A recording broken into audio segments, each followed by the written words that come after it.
Man, I'm not sure exactly what melts down faster. An Nvidia connector or the Libs on Twitter. Yo, let's dig in.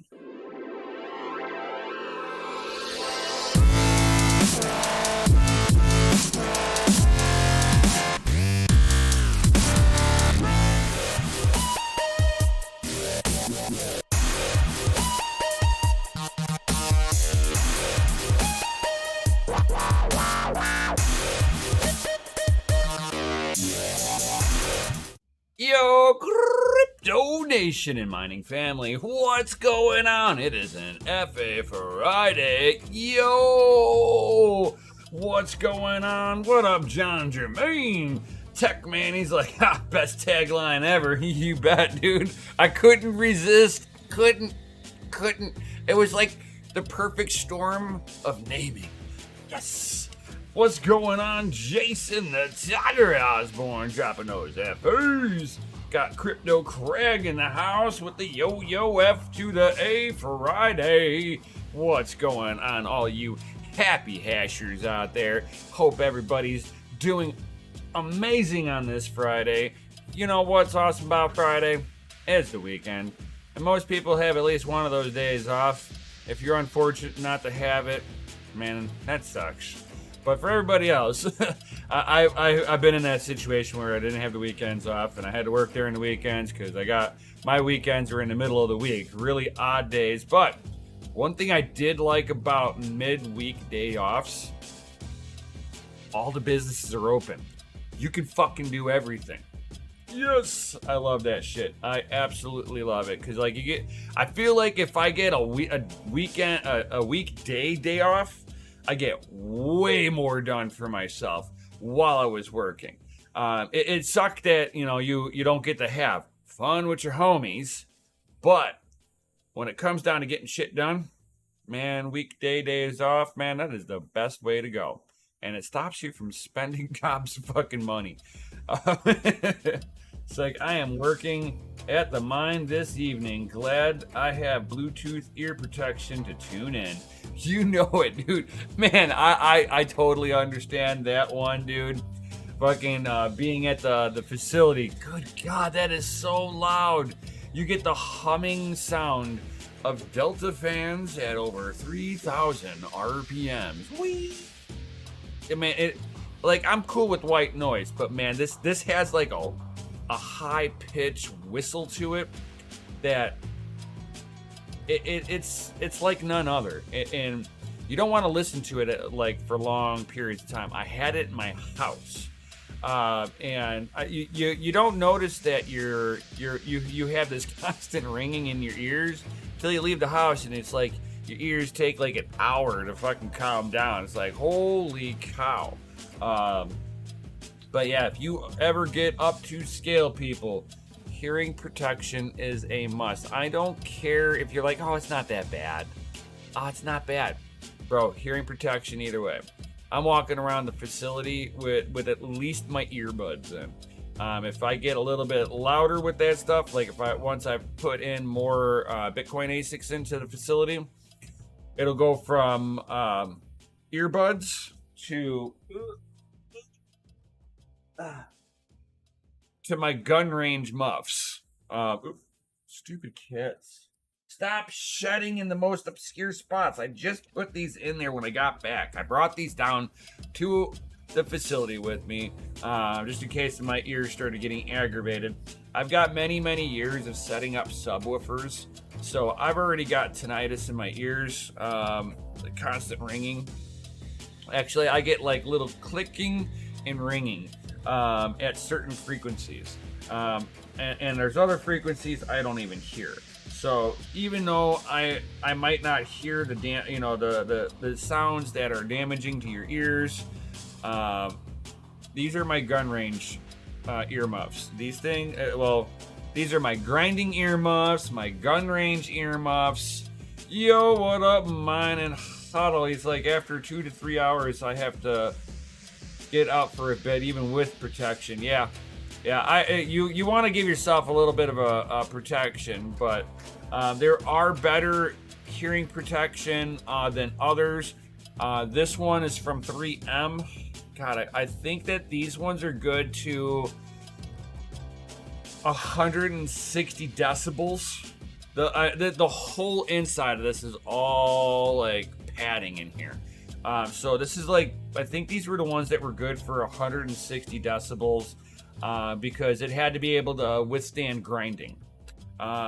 So these were the ones that I got for auto mechanic stuff. And you see how well my auto mechanic stuff, it's such in good condition that I can basically, after years and years and years of using it in around auto, grinding around cars and shit, it's still in one piece.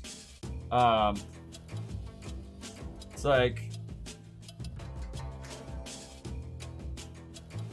I use 3M. They do pretty good. It has Bluetooth, and I think it's 35 decibel. Oh, nice.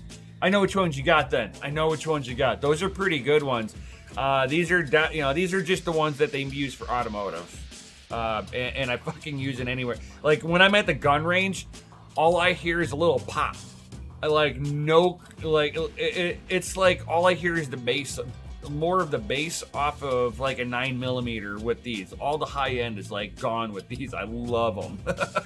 Even at the facility, it like takes it and turns it into like a low droning noise.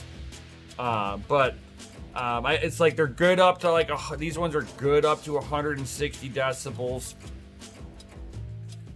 So like when I'm tuning subwoofers, these will give me about 15 to 20 minutes worth of hearing protection around subwoofers, so that I can tune the subwoofers with the amplifiers on the high end stuff. So I mean, I've used these things around a lot. I would say at the higher end, I get about between 5 to 15 minutes, depending on how it's like aggravating my head and everything too.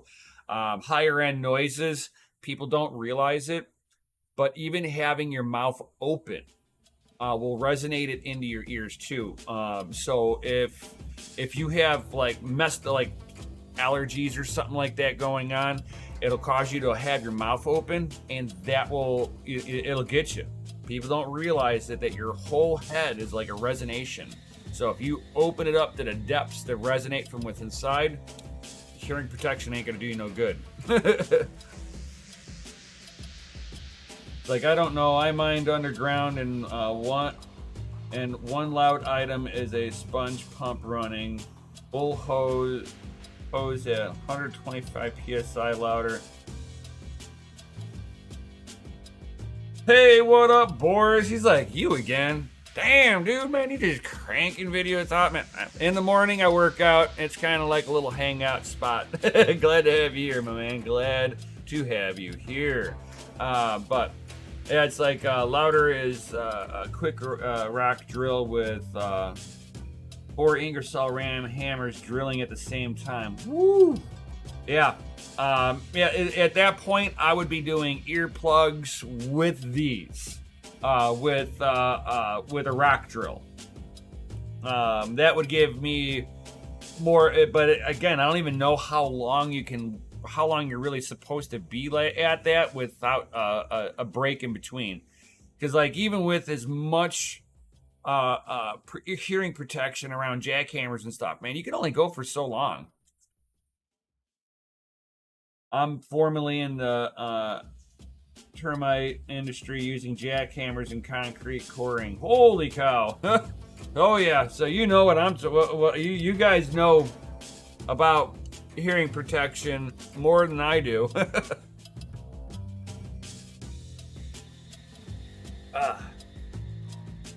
Yeah, so I mean, anytime that you're dealing with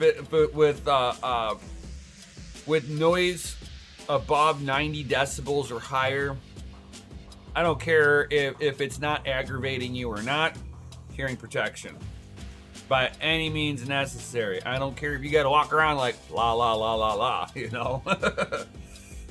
Never run ASICs in an apartment. The echo is killer.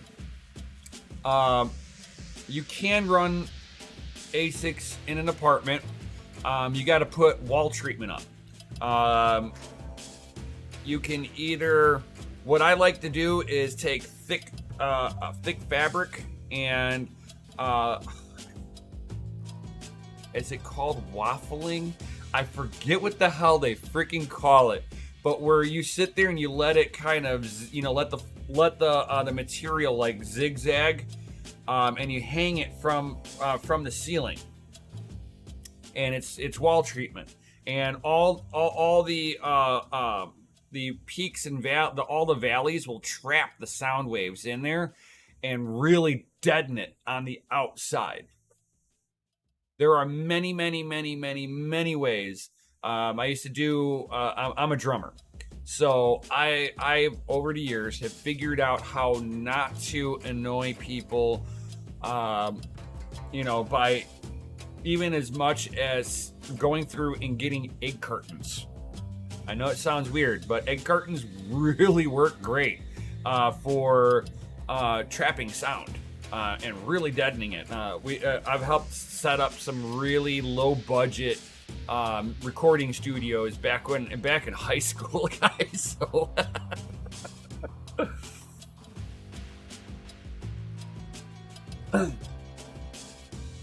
not denying how loud your farm is. Honestly, Delta fans at full RPM. Wow. I know, right? You sound like Linus describes his echo chamber in his recent video. Nice. I at one point in time back in high school, I studied sound dynamics, and I was considering a career as a sound engineer. So I was learning how to play with the full switchboards and everything for all the different audio tuning and everything. Oh, that stuff was like kind of like intense at first, but once you start breaking it down, you're like, oh, okay, so this quadrant does this quadrant does this. It's just a lot to remember. But yeah, I started learning a little bit about being a sound engineer. And then I went, ooh, shiny, and was like, oh, racing. Ooh, I like this just a little more. It's like my father-in-law lost his hearing in the Air Force. He has these weird hearing aids with wires in his skull. He says every sound like a robot, like it tastes food like milk. Yeah, that is. Oh, he's got the bionic hearing aids. Those things are pretty cool.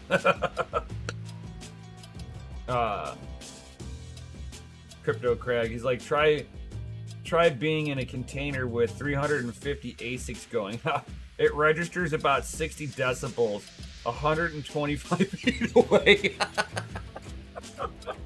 Oh my god! Oh my god!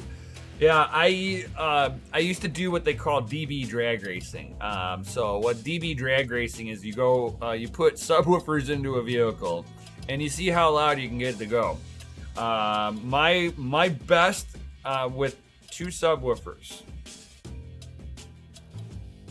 157 decibels, running about 10,000 watts.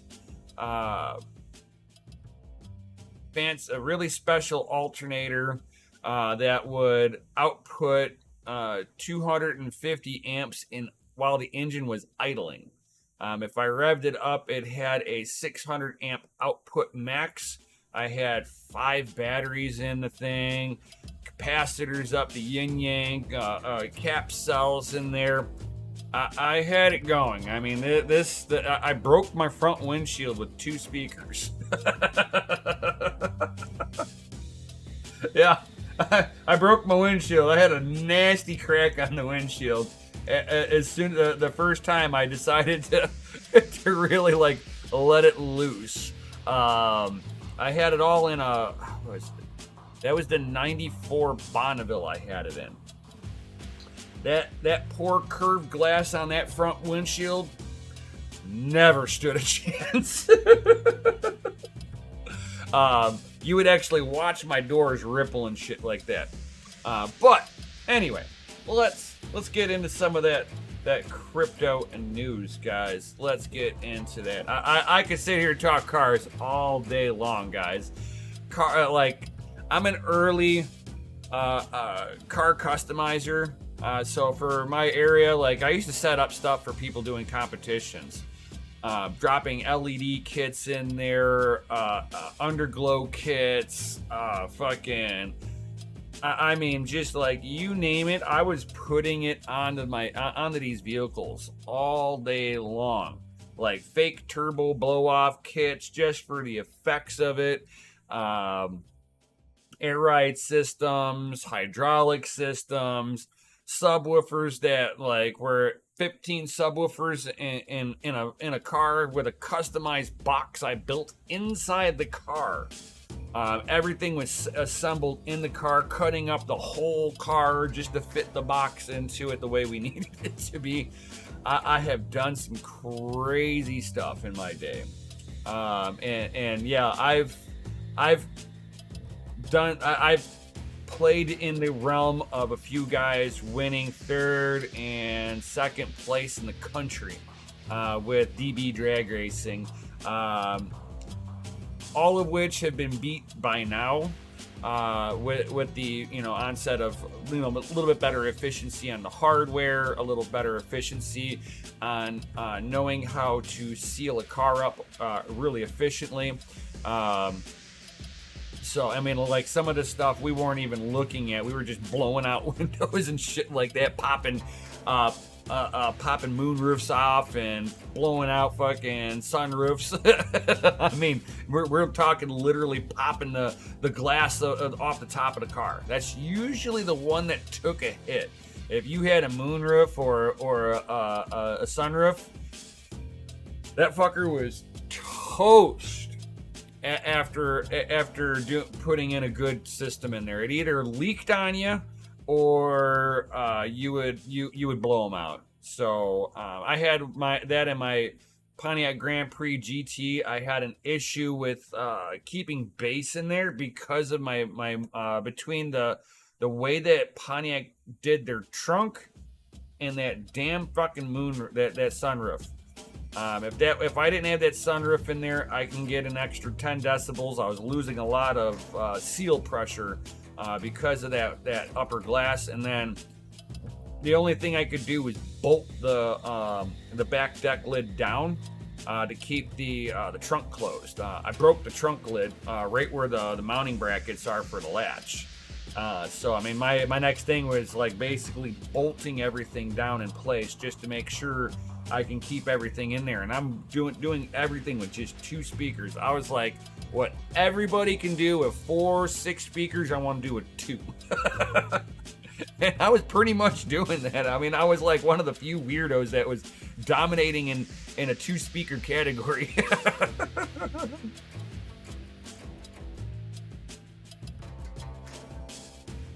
Like, today in crypto news, Bitcoin is king. It will always be king. End of the news. That is true, Jason to Tiger Osborne. I guess I'm done here, guys. No, just kidding. So let's go ahead and get into some of that awesome tidbits, guys. So, why does it do this every time? Hold on one second. You guys are looking at the wrong screen here. Let's see here. Properties. Primary monitor. There we go. There we go. It's the way that my main LG monitor, whenever I turn it off and put my computer in the mining mode, it thinks my computer lost the screen. Like for some reason, through the display port going to my 3080 Ti, this computer does not see the monitor. Kind of fucking irritating, but it is what it is. It sees my other 2 monitors without an issue. First world problems. So here we got the ARC A770. If you guys were interested in some of this stuff, they were having issues with the memory clock on this thing. So that has been fixed with the latest patch. I know Techman, you have one of these. You have two of these bad boys, I think you said. So updating this thing will give you a little bit better performance on this. So I mean, you can kind of see here some of the, for gaming wise, it does make a little bit of a difference if you're using this for that purpose. I know Techman, you're not using it for the purpose of gaming on. So I wonder if the update on this for the memory clock helped you with any of the projects you are doing. That would be an interesting one to know. For though, so they've dropped this, the beta. So unfortunately, I don't like every time I mess with Intel GPUs, I've got to go to Intel to do a manual update. Can it mine yet? Yes, it can. It can mine. Not the greatest right now because there's nobody's really building out on this. There's nothing really good to fucking mine. So a lot of people that are making the mining software haven't really gone out of their way to go play with these. Not enough people need it. But yes, it does mine. There are a couple of supported miners out there. Techman's got one, so I know he's got a little bit more testing involved with that over me.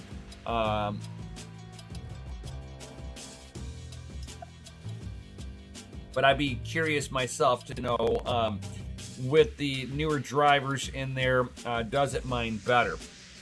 Now, my problem with the Intel is in the Intel overclocking software.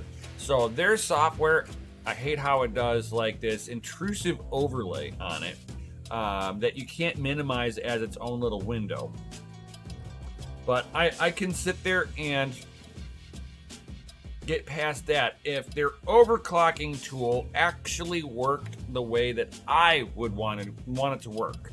How a normal overclocker is going to be sitting there to be able to do that. They want to be able to control the core clock. They want to sit there and control the memory clock on there. If there's the ability to control core voltage on it, give me that control on there. Give me the ability to control the fan. Why can I not control the fan in Intel software is beyond me. It's like they do have overclockers helping Intel. Where was their input going? Yeah, this is what they want. They want to have zero control over the device. That makes a great overclocker. The hell is this shit? So it's like 40 mega hash, 95 watts on ETC, 75C. Woo! My fan says 0 RPM. Aggravating. I know, right? It's like, thanks. And that is weird. Yeah, I mean, I could sit there. They've got a long way to go. If they think that this is going to be a product that people are going to be flocking to. We want more control over the GPU itself. So we can utilize this thing in the fashion we want to. Locking out features is not a way to win anybody over. Using a software that overlays transparently over your desktop and is sitting basically in front of your desktop, you can't minimize it. And yes, there are so many things I can there are a bunch of things I can nitpick on what they've got going on that they need to fix. But to see that they are trying to fix some of the stuff, they're trying to get GPUs into the market, I'll give that to them. They now need to do product control. Where they're sitting there and going, okay, the end users are bitching about all of this. How can we address this? And some of this is I would think is very basic from the driver standpoint. Give me more control over the GPU, period. How hard is that to code in? It's already there. They already utilize the software in that fashion where they can sit there and control core and memory. I can understand, hey, we don't want you to be able to control voltage. We want that to be locked into where the overclock frequency is. Okay, well, give me control on the frequency then. You see where the trade-off is. So I wanna be nice to them, but there are things they need to address still. And I think with time they should be able to polish some of this stuff up. If as long as they are listening to the customer base on what they're wanting, and the customer base wants better control over it. I mean, come on, for the love of God, at least fan control. The hell is this? That is a basic feature that has, I can do that to my CPU, I can do that to my water pump, the CPU fan, AMD GPUs, Nvidia GPUs. I can control the card a lot better. Even Intel CPUs, I can control the fan curve on the motherboard BIOS. They know how to do this. Why they are letting out this unpolished product, it's kind of stupid in my opinion. I think I like the performance of what they're giving, you know, but I think that they should have like waited on releasing it until the product was a little bit more polished. It just feels like with what they're releasing feels like 15-year-old software on a modern platform, if you kind of catch my feeling on that.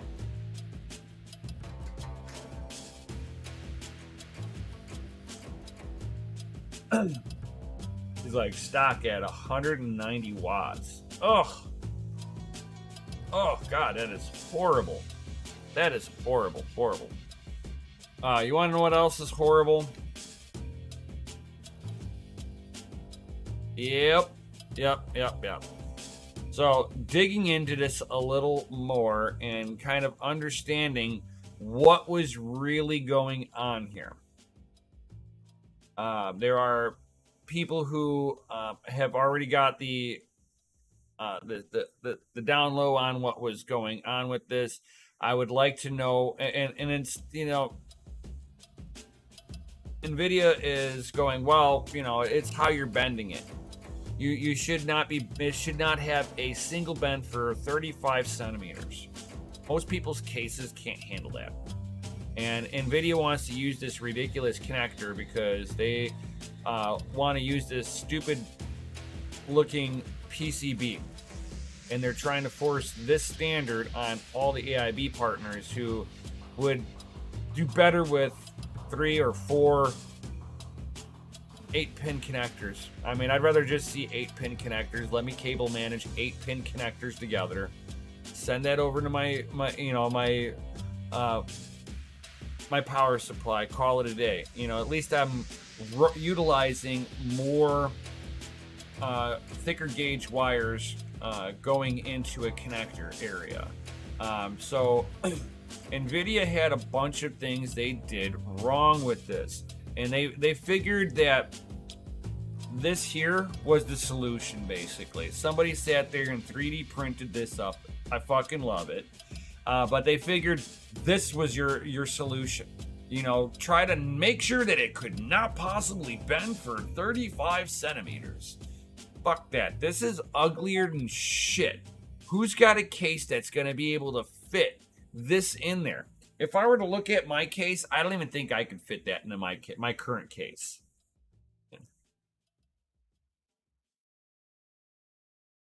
So I mean, yeah, all of this is some utter horseshit of an excuse of what was going on, and they were trying to blow this off when it's really a little bit further down than that. So if you guys want to understand what the pinouts are, so here's our pinouts. Let me go ahead and get me out of here. Get me out of here, like, bam, just like that. All right, turn that off. So basically what we're looking at, guys, is this is how it's all connecting into here, right? So we're taking a four pin, 4 plugs at 8 pins apiece. Out of the 8 pins, we are consolidating all these wires up into this fancy little 12 volt high power 12 volt connector, right? So all the power is on one side. These are just sense wires, and these sense wires are going to ground.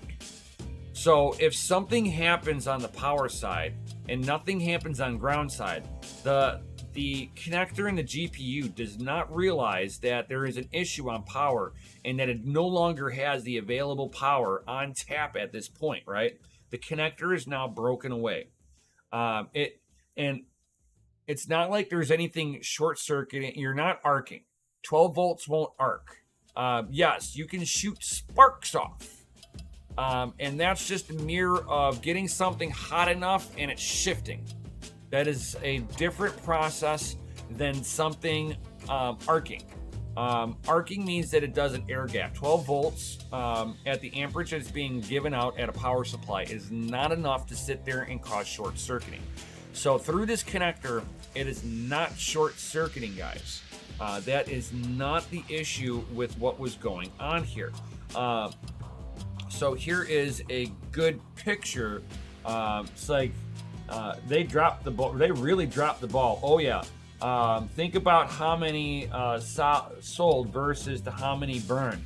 They're gonna have some bad eggs. Oh yeah. Oh yeah. And this is the crap that they let loose. Okay. Bam. So if you see here, the right pin is broken off. They have very thin foil material that they're soldering onto. So basically what ends up happening, it's not the back and forth that breaks these off, it's side load. So if this thing goes left and right comparison to where the locking tab is, front to back, not a problem. Side to side, and you start breaking off. So on a side movement, so the side movement, it's gonna pull, right? And the inside track is gonna be pushing really tight. So basically what has been happening is that the 2 legs on the side break free from the joint, and now only 2 out of the 4 legs are demanding power. And this is like momentarily catching,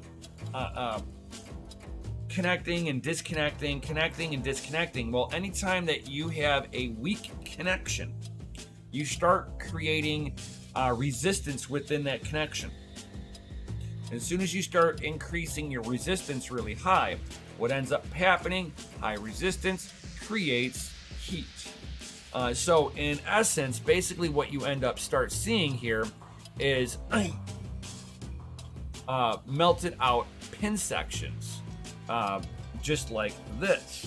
So the pin sections in here, as they start what they call hot legging, it's not that it's shorting out with inside the pin, it's with inside of the connector itself after the pad breaks free. As it starts to hot leg, because that's basically what it's going to do. The pin out's going to start heating up because it's hot legging with high resistance. As this high resistance starts getting hotter and hotter and hotter, basically what ends up happening is the plastic has a temperature threshold. It's not that it's causing a fire. It's just getting hot enough to start charring the plastic. Again, guys, remember, this is 12 volts. So yes, 12 volts can do damage, but it's not going to be this utter catastrophic damage. It's going to be very much isolated into the connector for the most part. For the most part, and I do say it like this, as long as everything stays connected with inside of there, there's no way for the power side to come in contact with the ground side. There would have to be massive amount of melting. I would think that at that point, your power supply should theoretically go into should go into short circuit protection mode, and the power supply should just shut down. The power supply is built in with certain protections for shorting out, and with this being said, everything seems to be very much isolated to the outside, the outer 2 pins on the power side rail. So as you're sitting there looking at this, guys, if you're going to be grabbing a 40 series card, try not to side load the pin sections if you're using this. And it wouldn't be so bad if it was just the Founders Edition, but because Nvidia is forcing all the AIB partners to be using this garbage pin connection, they now all have that same issue. So if you are running 40 series cards for mining rigs, try not to side load that fucking pinout section at all. You can do forward and back bends on there, but do not do left and right in conjunction of where the locking tab is. So look at where that locking tab is. Do not go left and right. That's what's breaking the outer two pins, and it's causing the damage. And it doesn't look like it needs much of a side load. So the one that went viral across Reddit, if you look at his photos, I don't have one pulled up right now, you'll see that people thought that he had already done this horrible bend on there. But what you see is it goes up and just slightly goes off to the right and goes into the case, into one of the holes for cable management. This is how the average person's gonna build their rig. He put the GPU in the display mode because he's like, look, I bought this really nice 4090. I want to see this thing while it's working. So he's got the power cable coming up and just off to the right and bent back. And it was enough to sit there, and I believe this I clicked on the wrong thing. I believe, I could be wrong, but I believe this was that guy from Reddit. I could be wrong, but I believe this is that Reddit person with his catastrophic failure. And like, I don't have it like the photo of it, how it looked while it was sitting in his rig, but I mean, this is basically what it's looking like when it was opened up. Now you're not gonna, and if you see how it is melted back here a little bit, it's not a clean cut. It's not that it set this on fire. It basically got hot enough to basically char this, and not that there was hot enough to actually ignite. So it didn't do damage past ignition to the ignition point. 12 volts again is not enough to get ignition from. Just like you're not going to see arcing from it.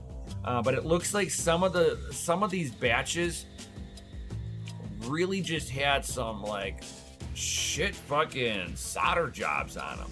I've seen some other people like Jay's 2 Cents who opened up one of his, and the solder joints looked a lot healthier. So I'm not sure if there is a early batch, late batch, or if Nvidia is going to be doing a recall for an updated variation where they're not soldering 2 different wires in at each joint, making a huge connection on a pad that's relatively tiny. I think it's just too much going on right there at the connector. It looks like the aftermarket AIB connectors are only bringing 1 set of wires down to each pad, which makes the solder joint less. Now, the connector itself is not the issue. The connector is rated to be able to handle 600 watts. The connector is not the problem. It's how the wires are being soldered onto the platform for the pinout connectors. I myself would much rather see, 4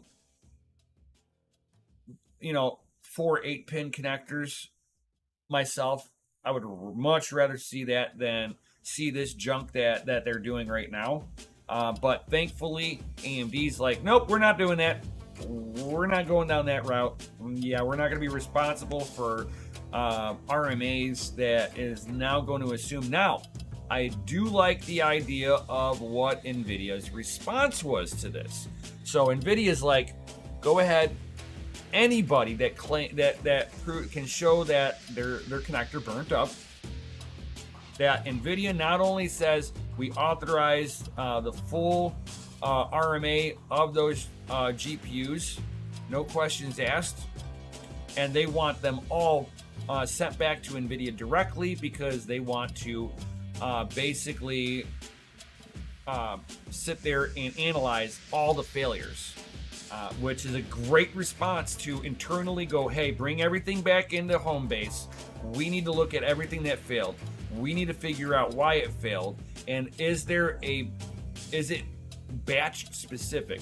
Is there going to be certain product number, certain part number SKUs that they all fell in between? That, okay, if you had a GPU between this and this, and you are utilizing the stock connector, please disconnect that connector and no longer utilize it until you receive a new one.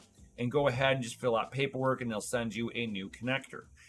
That would be a good way, a good response from them. Now, if you are already utilizing an aftermarket connector because you're like, I don't like how Nvidia gives you this short little pigtail, you got all these blanketed wires sitting right out in front, I want to get an aftermarket one. So if you're in that category, a lot of those have the solution already built in.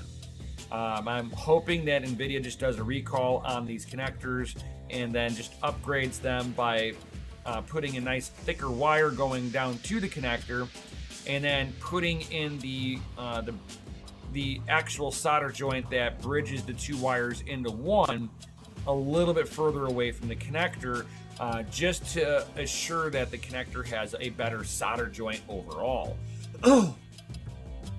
It's like, think of many soul gonna be burned.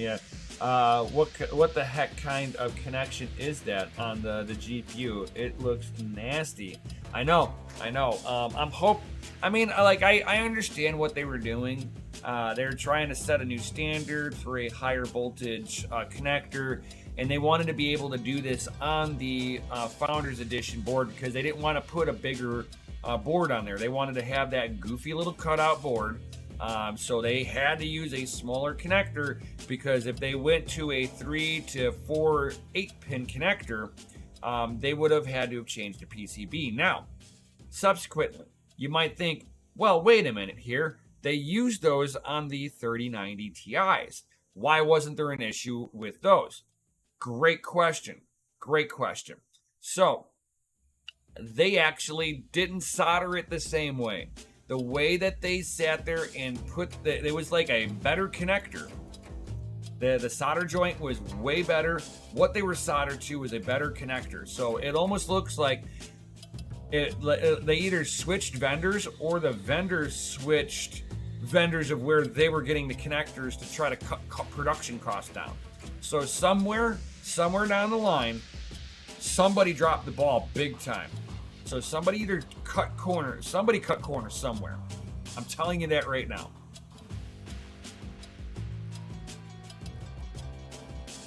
And I'd be curious to see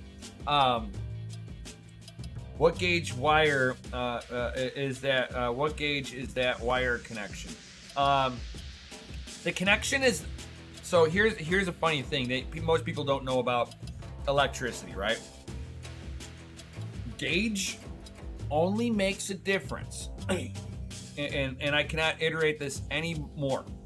It only makes a difference with the longer the length of the distance between the power source and the object that you're trying to power.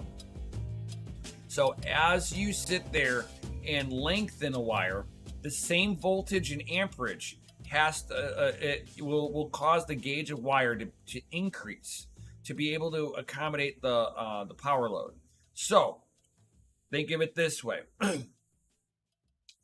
I can do, now this is why I always, with my amplifiers, I would do a double-aught 0 gauge wire. So you're talking wire that's, bigger than $50.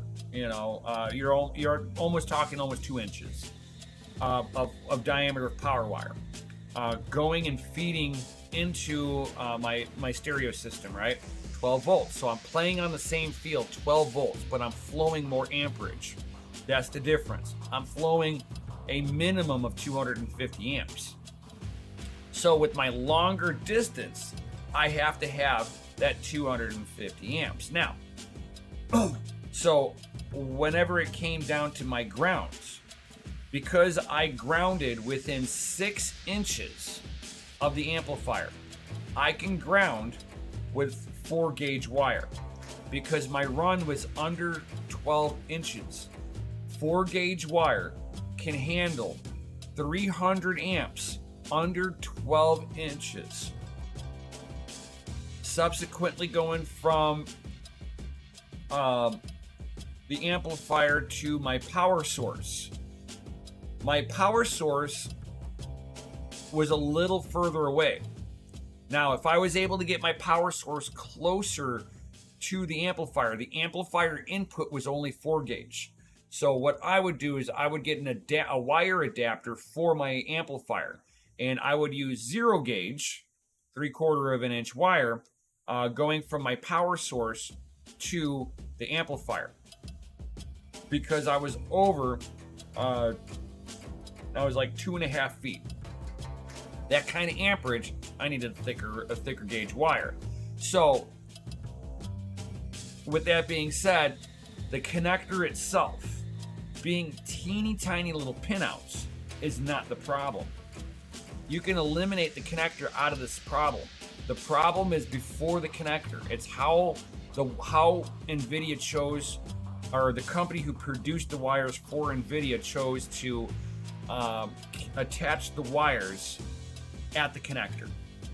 So typically you're talking gauge of wire is going to be good enough to be able to flow the power. So you're talking 6 power cables and 6 grounding cables being put into this connector, right? So, and the sense wires being on the grounding side, if it loses power on one of the legs, it doesn't realize it because ground is still good.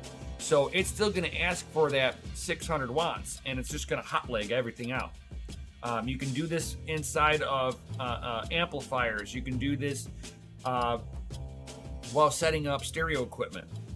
Because I'm dealing with a higher amperage, I see this quicker. The connector, like I said, we can eliminate that out of the equation because everything's happening before it where it's having its issues. Yes, we're seeing the issues melting into the connector, but the connector's not the problem. That's an interesting one. And Igor's lab kind of did a deep dive on what was going on with this. So I'm going to go ahead and just kind of go, okay, they probably, Igor's lab is, going to test these issues really quickly because they want to make sure that they get this information back to Nvidia too. Everybody wants to make sure that you have great product and good quality control.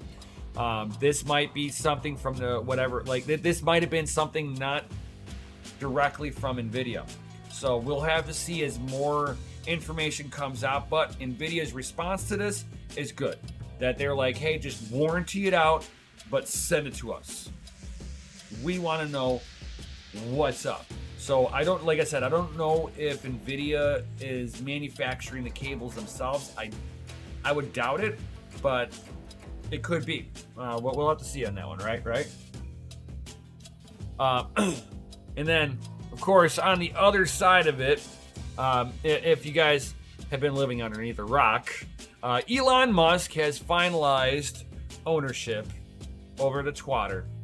So, Elon Musk fires the top executives and assumes ownership right off the bat, guys. Yo. So, I thought it was hilarious.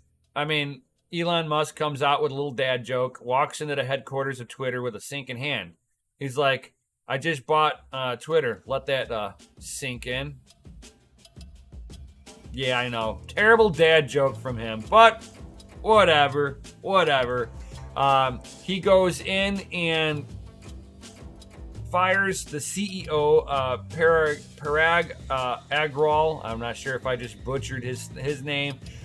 Chief Financial Officer Ned Siegel, as well as the Chief of Legal Affairs and Policy, Vijay Gade, which She is the one that oversights everyone that gets the perma-banned.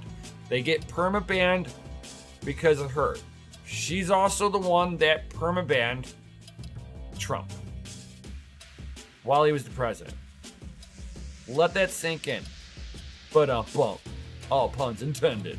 I mean, basically a social media platform banned a president. It's like, what?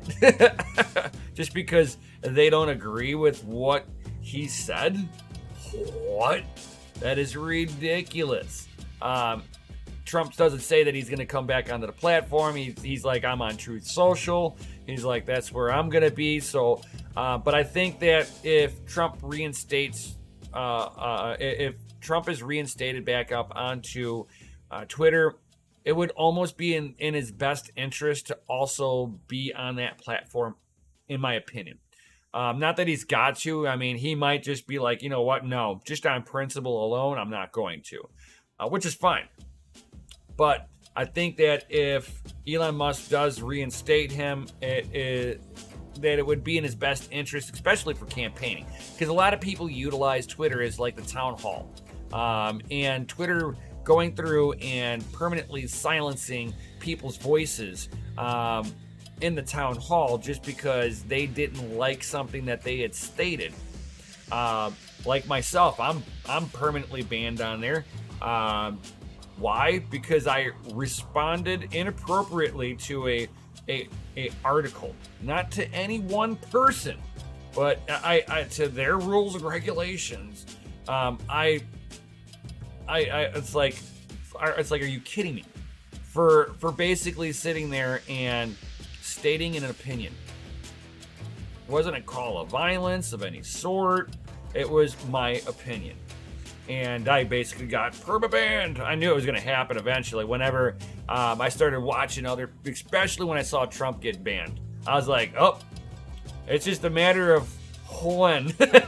Because I speak my mind from time to time, and I will push the envelope. Now that Elon Musk is assuming ownership of it, he's got his top coders from Tesla taking a look at the code, the algorithm, and everything like that. I'm thinking that, and it's kind of funny, Elon fires those 3 people within a couple of hours of his top coders looking at Twitter's code base. They were instantly fired for that. So there's probably some pretty messed up stuff in the code base that they're going to be going through and fixing. I expect that I'll probably be unbanned. Is kind of my expectations. Just because, yeah, I never said anything that was illegal in any way, shape, or form. If you're wanting to have open conversations, there's got to be people who state opinions that you don't agree with on there. Otherwise, it becomes an echo chamber, and not a social media, but a social conditioning at that point, that you have to speak and act a certain way in order to be allowed into the social media empires. I think that we're going to see a changing of the guard pretty good with Twitter on this, and Twitter is looking like they are also going to be implementing people to utilize NFTs to buy and sell NFTs on there, guys. So, like, there's going to be some stuff that's going to be coming to Twitter coming soon. So you'll be able to buy and sell NFTs through tweets. For the love of God, people, be fucking careful with that. This is going to be an exploit. Mark my words. We're going to watch a wave of people getting their accounts drained because they think that I'm going to get a free NFT. Yeah, I'll connect my account for a free NFT, and it's gone. Your free NFT was yours going to them. So I would be really cautious over Twitter allowing you to buy and sell NFTs through tweets. Mark my words, this is an exploit. Just saying. And it's like, yeah, we're seeing, because of some of this stuff, we're going to see Dogecoin pumping a little bit, which we are.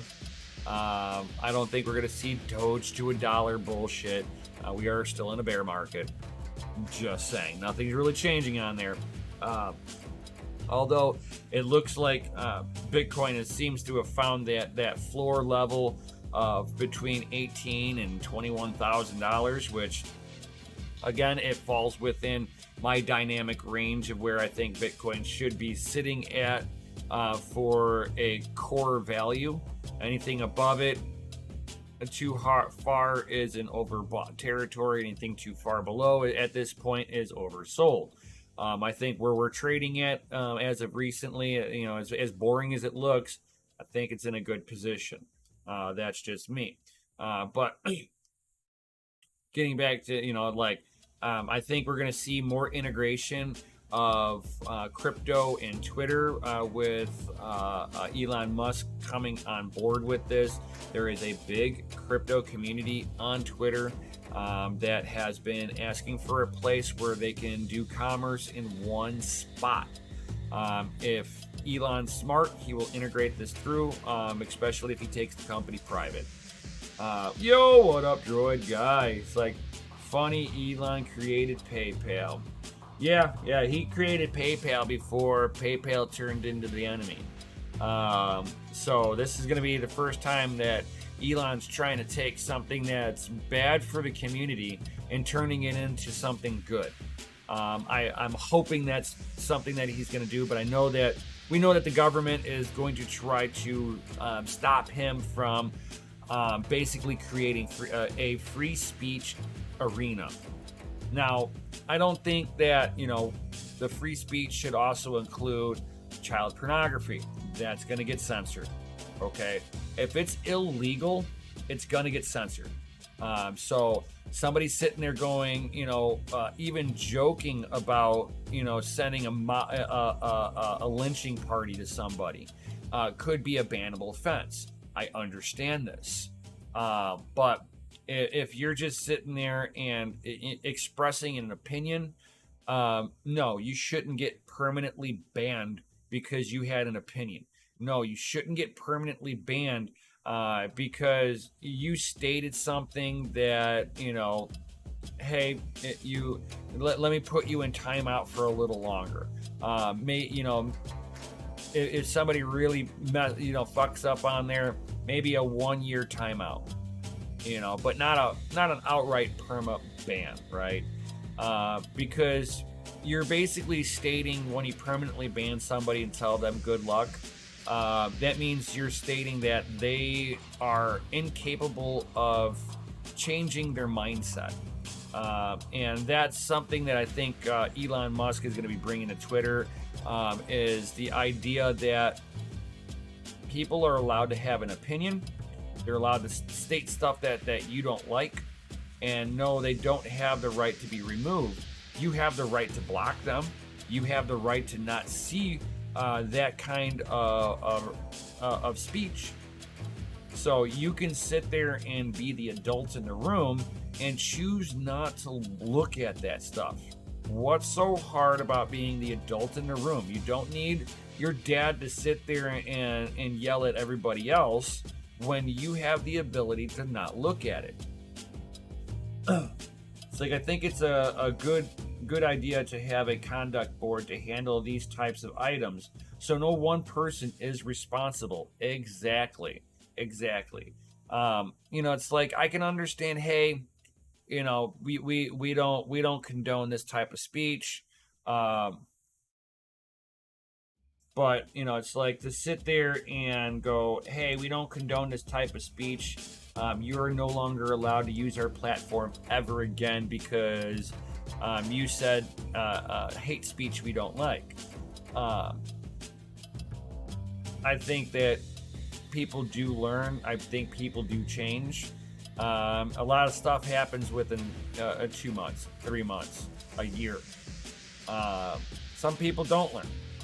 They're going to come back. They're going to make the same offense, and they're going to get banned for another year. But I think that allowing people to have more controversial speech allowed on there, I think opens for more discussions and more exchanges of ideas from people. As long as people are able to be an adult in the room and have a conversation without sitting there and basically just turning into an insult fest and being very tribalistic, like the whole political landscape that we all see. And then that political landscape is also in the crypto industry. So everybody fucking looking at shitcoins. Oh, my shitcoin's gonna be better than Bitcoin. Bitcoin's gonna crash to zero. It's like, I think you're being very biased and you're talking shit. And you don't know what you're talking about when you start talking like that. That's just my opinion, though. But I don't need to sit there and, insult the person's intelligence or something like that. I can sit there and be like, you know what, you are wrong, and here's the information that disproves what you just said. Oh, you want to say that too? Here's some more information that disproves what you just said over here. Oh, you just said that this information, disproves that over here. But it's being able to be an adult enough to have that conversation without going, oh, you're stupid, stop being stupid, and watching them just block them, because, oh, look, you misspelled this word, see, haha, I'm smarter than you, and then block. It's like, oh, I hate when people do that. It's like, you just showed that you're 12.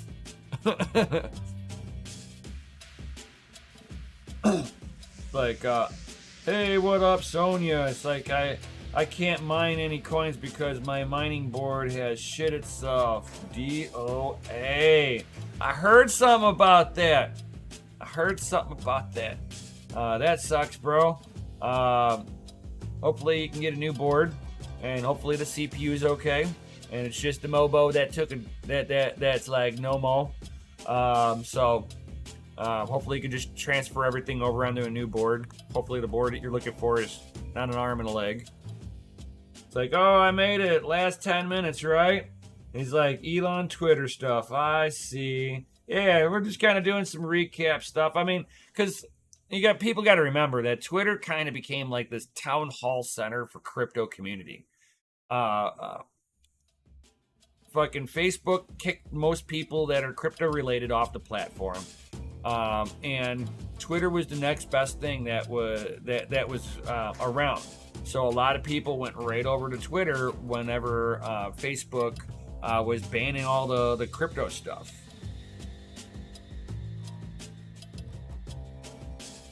Like, I need a LGA 1151 8th gen platform Intel. You're just talking about like the BTC Pro mining motherboards, the H110s.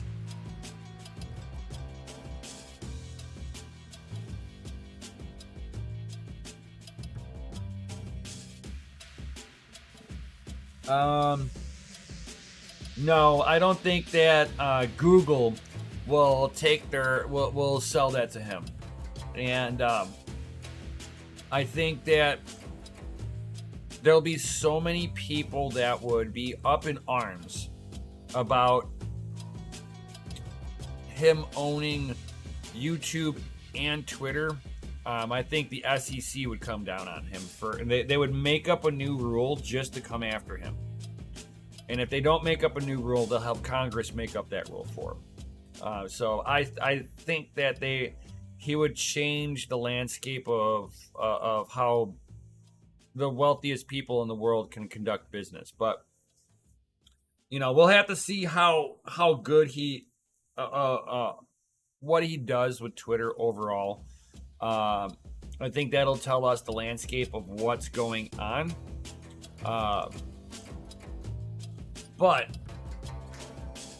I mean, here is just so you know where things really are heading, guys. Bam.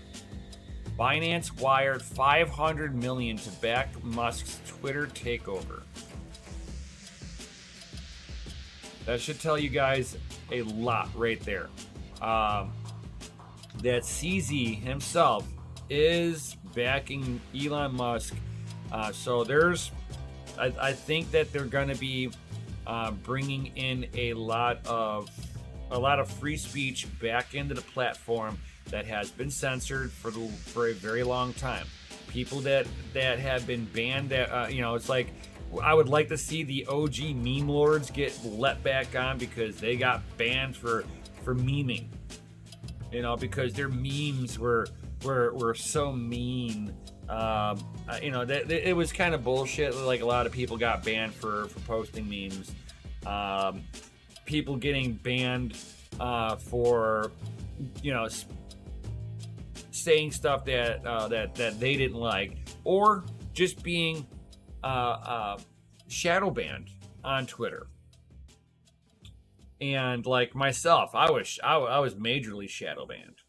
People don't I stopped growing followers a long time ago on Twitter. That's why I knew I was going to get banned at some point. I was already being shadow banned. None of my tweets really went out to people. it's okay. I'm cool with it. But I think with that, you're seeing CZ kind of getting involved with it. You're seeing there's a lot of stir up in the upper echelon in the crypto community that is looking at this as a net positive, and they are working. I mean, a lot of people were on the fuck Elon Musk tour thing because of what how he treated it whenever he went on to Saturday Night Live.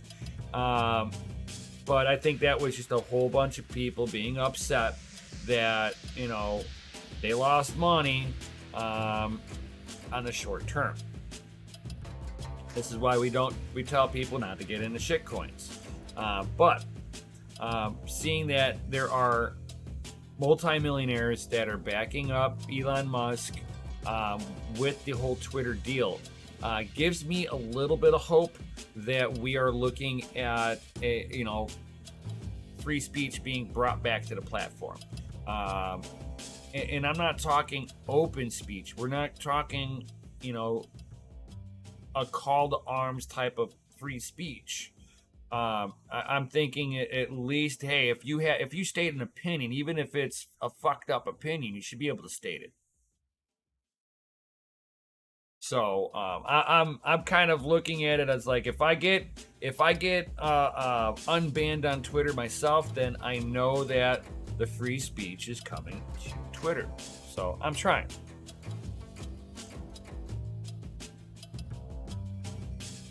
It's like, GT man just got here, came for the title. Good one. Thank you, my man. Thank you. Yeah, we're about ready to head up out of here. But yeah, it's hard to say. It's like with the whole Twitter thing. It's like the employees demanding that Elon doesn't fire anybody, demanding that they'll be allowed to stay at home and work. A lot of demands on there, but I know Elon's gonna be like, I'm gonna require you to come in for a 40-hour work week, and they're gonna have a flippin' meltdown. People are gonna be quitting and trying to file for unemployment. Watch, this is going to be hilarious. He was talking about getting rid of 75% of the workforce at Twitter. It looks like it's really going to be about 25% is what he's going to be lopping off of the workforce at Twitter. It's not necessary. It really isn't necessary to have as many employees at Twitter. Twitter has more employees than Facebook. I'm just saying, has more employees than Facebook. So why, it's like they've got a lot of redundancy. I think that Elon can get rid of a lot of people out of there. That's a redundancy in their workforce. and then also be making all the improvements. I know some people would like to see Elon make the algorithm code open source so people can actually verify the code. Elon, I think, understands IP rights, but at the same time, he also understands that certain things need to have transparency. So we'll see what he's actually able to do legally. So I mean, he's going to have that kind of fine line between what is IP rights of the company versus what can be publicly given out. So we'll have to see. We'll have to see how everything works. I'd be curious to see if, you know, he goes and fires everybody and goes, oh guys, I'm sorry. I tried to clean the house. I thought I could do stuff different, but the government got in my way, and Twitter's going to be exactly the same as it was yesterday. Sorry. At least we'd be like, well, good run while it lasted. You tried. Good luck next time. But yeah, we'll have to see how this all really works out in the long run. We already see a bunch of people having a meltdown with, if he lets Trump back on, we're going to leave. And I think it's going to be just like Spotify, where everybody, we're going to boycott it because of Joe Rogan. If you don't ban Joe Rogan, we're going to boycott. And they all came back. This is going to be the same thing. These people could sit there and boycott all they want, and then they're going to very quietly and very discreetly, they're going to all come back. Because that's where everybody is. That's the town hall. You don't want to walk away from the town hall, guys. There is really not very many alternatives out there. You're going to use Facebook. Nobody really, old people use Facebook. That's a place where my mother conducts on. My mother, for a lot of you people, could be your grandmother. Your great-grandmother for some of you, if you're in your 20s. She'd be like great-grandmother status to you. All right? She's old. She uses Facebook. That's the place for grannies. And they talk about knitting. And they play corny little games. And they think they're cool. It's not. That's why nobody uses it.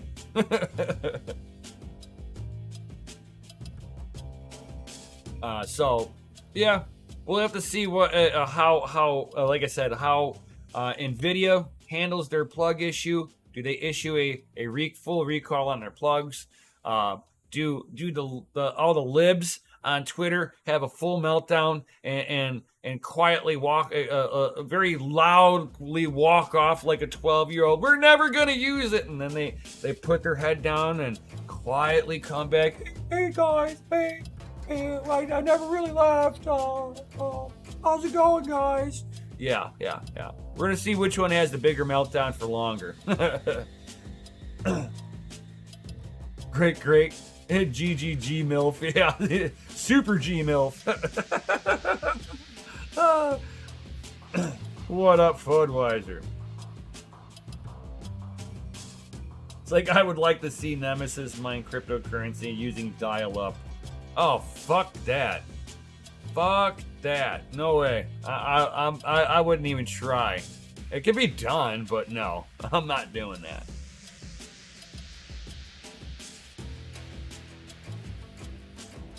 So, guys, thank you, everybody, for being here. If you got any comments or questions before I head up out of here, certainly hit them up now.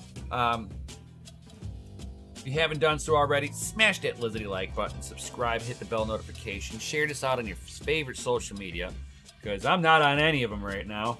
I haven't used Facebook in, over 10 years. So, yeah, share it on your favorite social media. Help me grow this channel to all of you awesome people out there.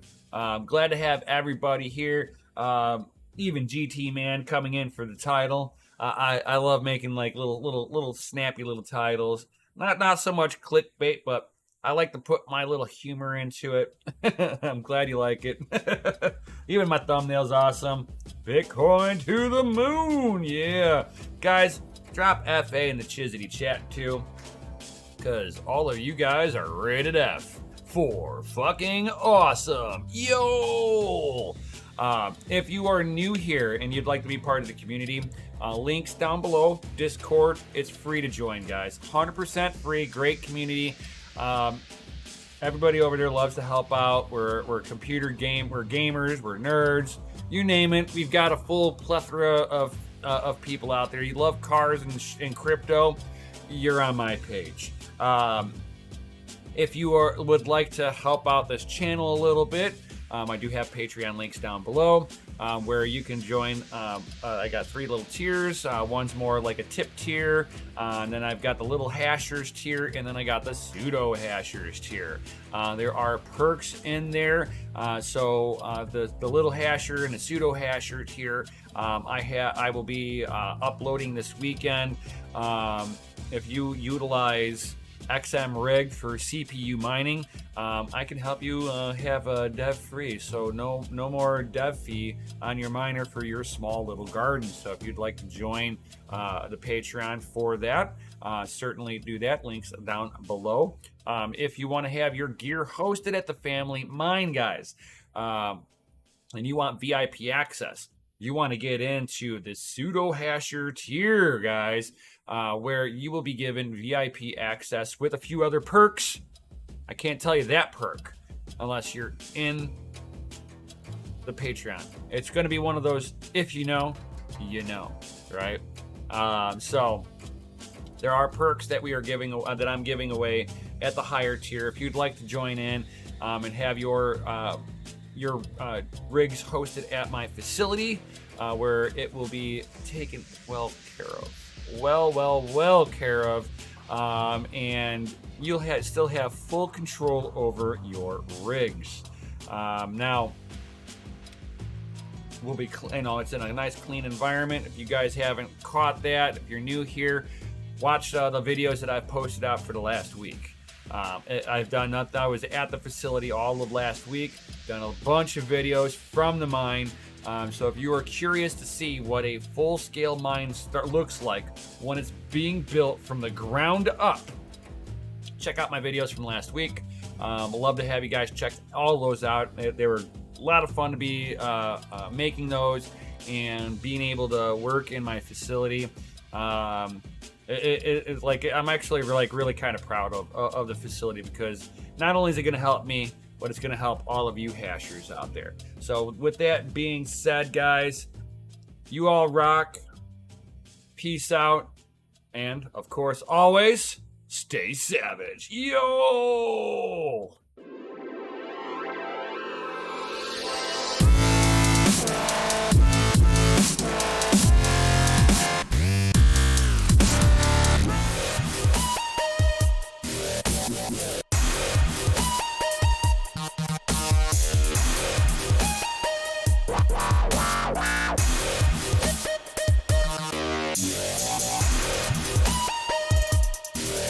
Yeah.